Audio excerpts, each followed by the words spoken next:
Trump's assassinated. So that's, my dad's a little conspiracy theorist and a little out there. But we had a discussion on the very subject that some of us have tried to put off for quite some time here, and hopefully can still do so. I argued with my dad one major point, and when he said, well, who was you going to vote for, Hillary or Trump? And I said, Bernie's not out yet. His path to victory is still there. And that upset him quite a bit, but it's true. And as long as there's a path to victory for Bernie, I don't have that bridge to cross yet. But we may have to consider that bridge at some point here. And I'm going to have a brief overview on how you handle that. So this is a brief introduction to the podcast. Well, not as brief as it usually is. Enjoy the show. And me and Frank are going to discuss a lot of important stuff with the party, aspirations, what we want to do as far as getting the voice out there, and how we want to make sure that the people who are members of this party do more than just sit on the sidelines. It's a grassroots party. If you're on the ground floor of a grassroots party, you don't have a choice. You can't sit on the sidelines, folks. And that's what we're going to have a discussion about on this particular podcast. NAPP, National American People's Party podcast, is on.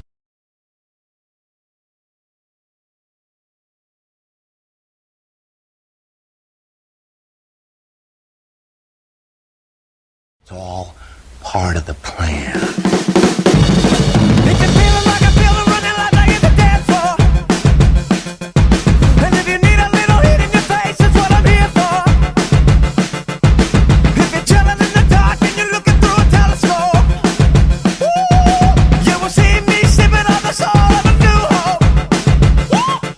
So burn it down, burn it down, so burn it down.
Pretty fast. You don't stop and look around once in a while, you could miss it.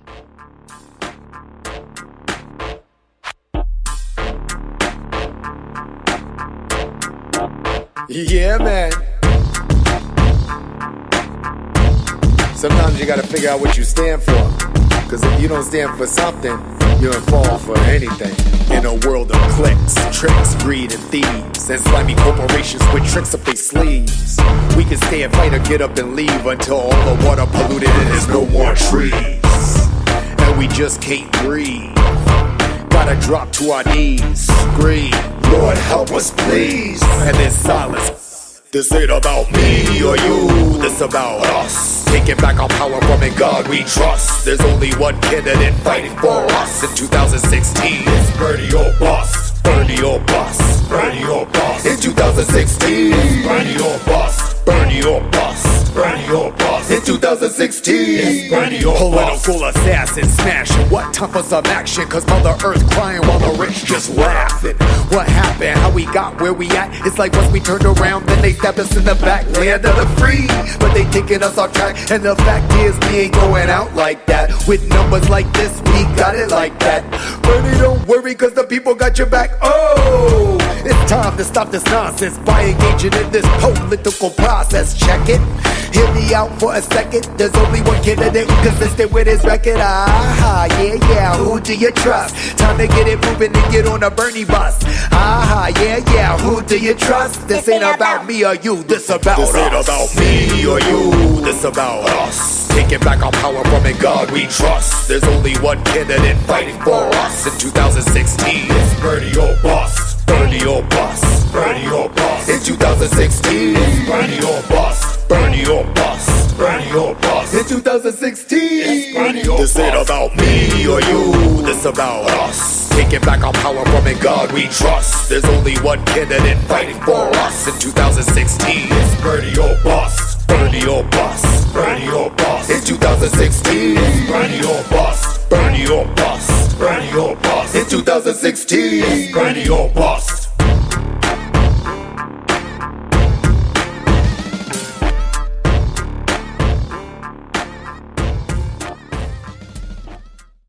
We are two wild and crazy guys!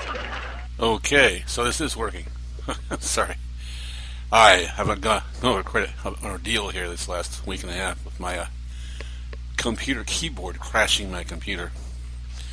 I lost all my apps and my games, and I've gotten some of my games back now and my apps, and it's relearning a few things that go along with that. That's neither here nor there to you, of course. You're expecting this part of the podcast to be me and Frank discussing the issues of the day. We're currently playing extended game of phone tag, basically. I believe a couple weeks back he had trouble with his phone, and he's been offline for quite some time. So I decided we need to get a podcast out with or without Frank, and this is that podcast, apparently. He wasn't back online today, but we missed each other. I'm working insane hours right now. It's summertime where I'm at, and it's the busy season. So I'm either working, sleeping, or spending a few short brief hours on the internet taking care of business. This business in hand. So I hope, if between now and the weekend I get hold of Frank and we do record, instead of hearing this, you'll see another podcast that's going to say Plus Frank. Feel free to listen to that one as well. It will just be the same podcast, but without this uttering. Instead, it will have me and Frank discussing important issues. So I was up to talk to myself yet again here about issues. And I want to let you know off the bat here that we're going to definitely shoot for a podcast before the Tuesday primaries. And as I said before, if I get hold of Frank, it'll have me and Frank on there. We are hoping to attract some other people from the party to come on board here and get their 2 cents in. As a matter of fact, if you are listening to this and you want to get your 2 cents in, a little brief commercial here. The podcast email is my email for right now, woodwardcannon@hotmail.com, and it's spelled WOODWARDKENN@hotmail.com. Again, WOODWARDKENN@hotmail.com. On the subject, put in podcast, and then give me a brief description of what you'd like to talk about and what your position on that is. I even would love to have positions that aren't all liberal. If you have some positions in the Liberal Party you don't approve of and you have other positions, would love to debate you on this podcast live. Not live, but pre-recorded. Be aware I will make sure that every single word you say is not edited. I'm not that kind. I'm not Fox News's. I don't do Fox News's bidding on this podcast. Whatever you say will be aired in total. Even if you use some cuss words, don't care. It's a podcast. It's not actually going out on radio, for God's sake.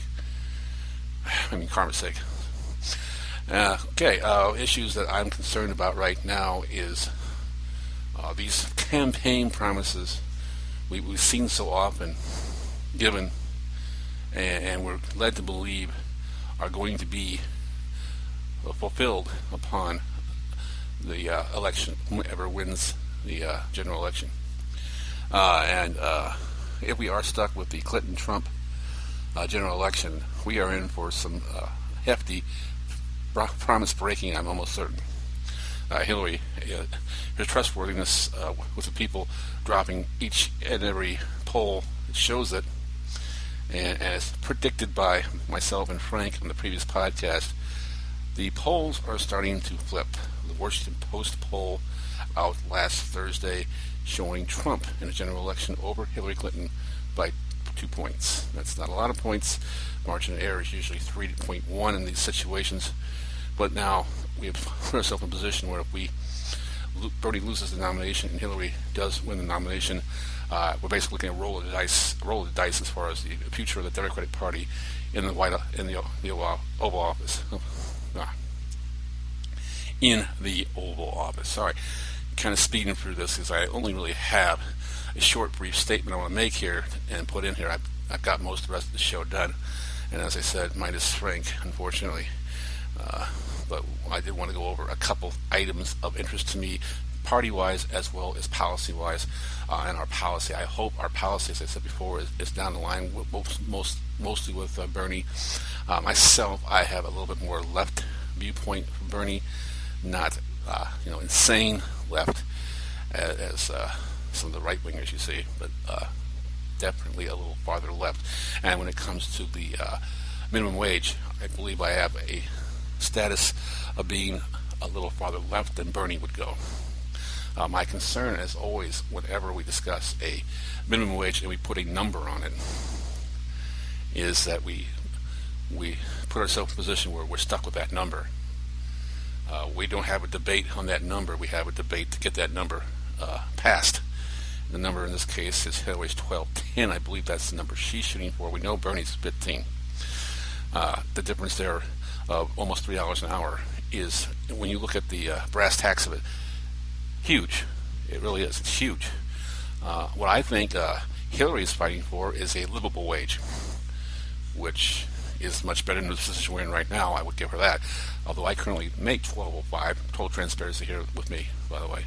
$12.05 an hour. And I get a premium on the weekends. So I actually understand what $12.10 per hour would mean to the average worker. And I can tell you, you're still going to live basically check to check if you make at the minimum wage. You're still going to be just one medical bill away from bankruptcy. You're still going to be a couple missed checks away from losing your house and some of your property and having liens put on your house, maybe even. You're always going to be either 1 or 2 paychecks away from even possibly being, if your parents don't like you, I guess, or you don't have that option, at the YMCA on a cot. That's a livable wage only because as long as you earn that wage, you stay at least in the rat race, so to speak. What Bernie's fighting for is a living wage, and there is a big difference. As I said, that $3 is a big difference because anyone who lives on a budget understands that we can't predict the future, that we have to have money in our bank accounts for when the future goes sour on us. Maybe your car breaks down, or you have medical bills, or your air conditioner breaks down in your house, your central air breaks down, and parts of your house you have to fix. The roof, you have a roof leak, or disaster hits. There has to be some money in the bank, otherwise how do you fix these life throws at you? You can't. When you're on Hillary's livable wage, your bank account probably is going to look like mine does sometimes, $30.86 to the plus. We're in the black. Whew. This week. Well, Bernie's living wage, that extra $3 an hour, an hour per check, coming to roughly $120, I think, as it would say, 40 times 3, yeah. and $240 a month. You can have a livable wage and put money in the bank, and that's where we have to be at.